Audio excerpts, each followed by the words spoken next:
हर हर महादेव सबको। कैसे हैं आप सभी लोग। आज जो एनर्जी कार्ड्स में आई है वो मैंने पहले बहुत कम देखी है।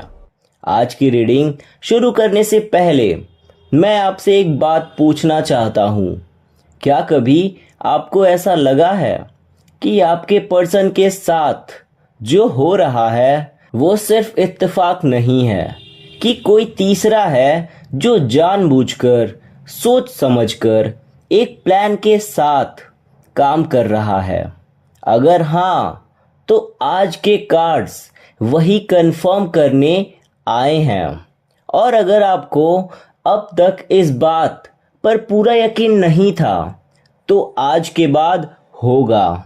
आज की रीडिंग बहुत इंटेंस है, बहुत हैवी है, लेकिन साथ ही बहुत ज़रूरी भी है, क्योंकि जो सच आज सामने आया है वो आपके पर्सन की ज़िंदगी बदलने वाला है और अल्टीमेटली आप दोनों के रिश्ते की दिशा भी। तो आंखें खोल के रखिए, ध्यान से सुनिए और अपने पर्सन का नाम अभी मन में 3 बार दोहराइए। उनकी एनर्जी को इस रीडिंग से कनेक्ट होने दीजिए। चलिए शुरू करते हैं। पहला कार्ड 6 ऑफ कप्स। ये कार्ड देख के मैं एक पल के लिए रुक सा गया। 6 ऑफ कप्स नॉर्मली एक बहुत स्वीट कार्ड होता है, मेमोरीज का कार्ड है, पुराने कनेक्शंस का कार्ड है। इसमें 2 बच्चे हैं, एक बड़ा एक छोटा। बड़ा बच्चा छोटे को फूलों से भरा एक कप दे रहा है। चारों तरफ और कप्स हैं, सब फूलों से भरे। ये देखने में तो बहुत सुंदर है, लेकिन आज इस कार्ड का जो शैडो साइड है वो सामने आया है। और शैडो साइड क्या कहता है? 6 ऑफ कप्स का वो कहता है कोई है जो पुरानी यादों का, पुरानी बातों का, पुराने प्रॉमिसेस का सहारा लेकर किसी को मैनिपुलेट कर रहा है। कोई है जो मुझे याद है हमारा पुराना वक्त कहकर आपके पर्सन को इमोशनली ट्रैप करने की कोशिश कर रहा है। थर्ड पार्टी ने एग्जैक्टली यही किया। उसने आपके पर्सन के साथ जो शेयर्ड हिस्ट्री थी, चाहे वो कितनी भी पुरानी या कमज़ोर क्यों ना हो, उसे एक वेपन की तरह यूज़ किया। मैं तुम्हें बहुत पहले से जानती हूँ, हमारे बीच में कुछ था, तुम मुझे छोड़कर नहीं जा सकते। इस तरह की बातों से आपके पर्सन को इमोशनली कमज़ोर बनाने की कोशिश की गई और शुरुआत में थोड़ा काम भी किया गया। दूसरा कार्ड 10 ऑफ वैंड्स। अब पिक्चर और क्लियर होती है।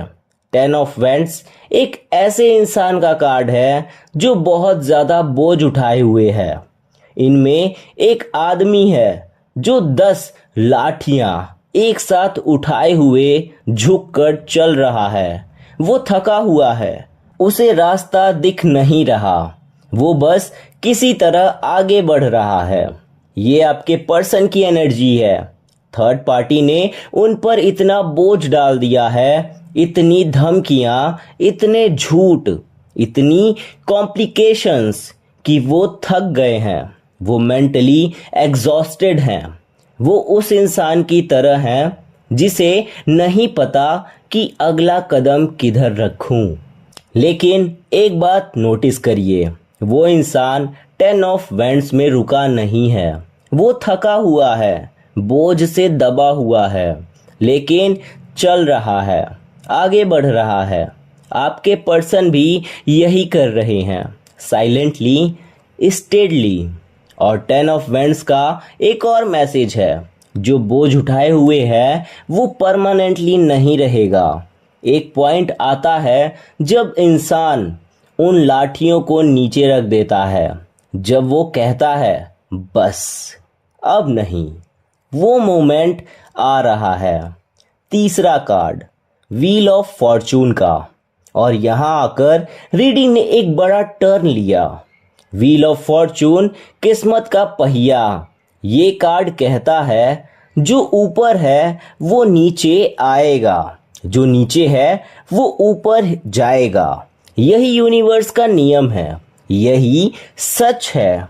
थर्ड पार्टी अभी तक सोच रही थी कि वो जीत रही है।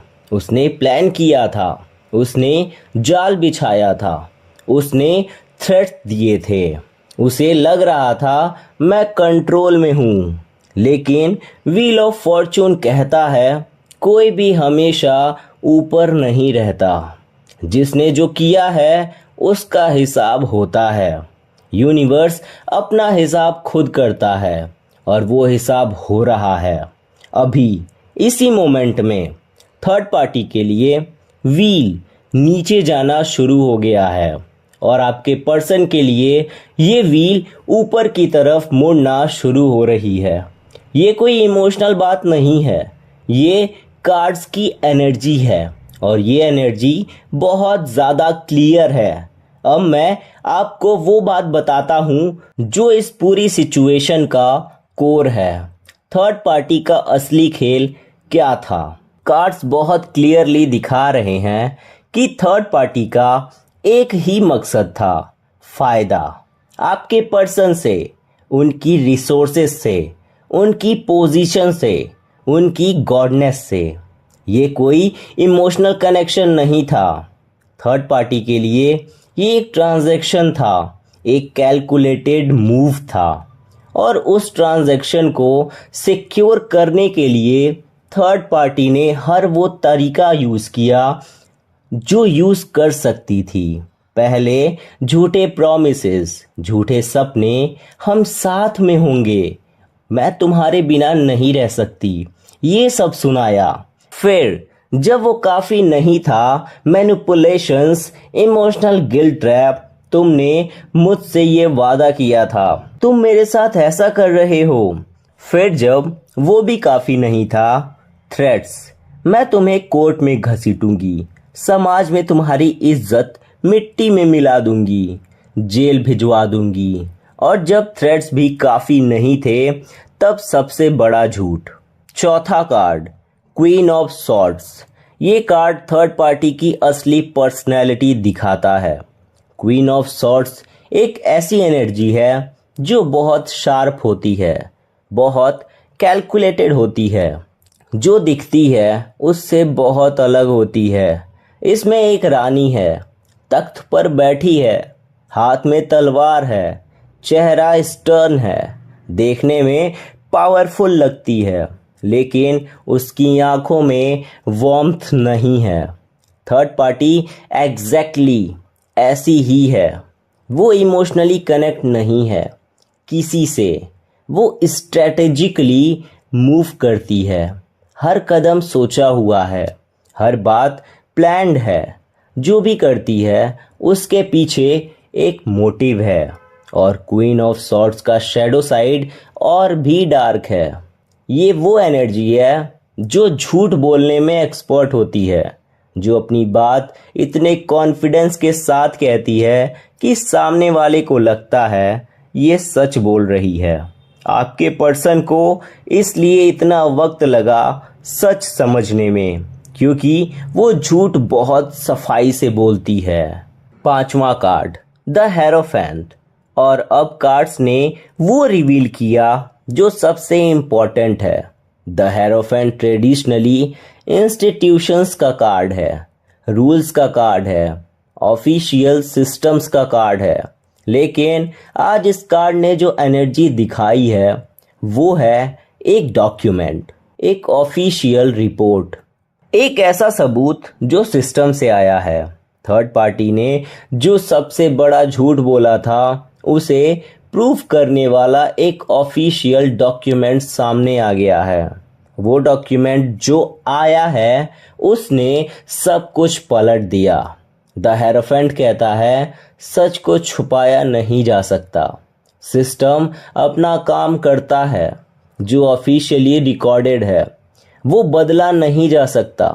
और उसी ऑफिशियल रिकॉर्ड ने आज थर्ड पार्टी का झूठ एक्सपोज किया है।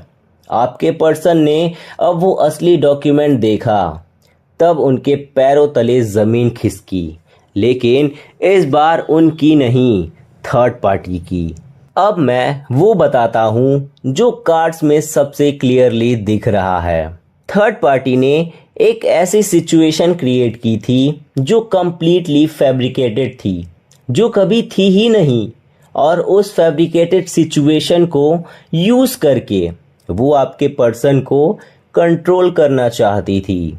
लेकिन उसकी एक गलती हुई।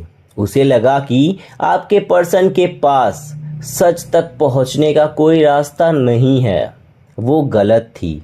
आपके पर्सन जो थके हुए थे, जो कंफ्यूज्ड थे, जो 10 ऑफ वॉन्ड्स की तरह बोझ तले दबे हुए थे, उन्होंने भी क्वाइटली सिस्टमैटिकली सबूत इकट्ठे किए, किसी जानकार की मदद ली, असली जानकारी तक पहुँचे, और जब उन्हें असली सच मिला तब सब कुछ क्रिस्टल क्लियर हो गया।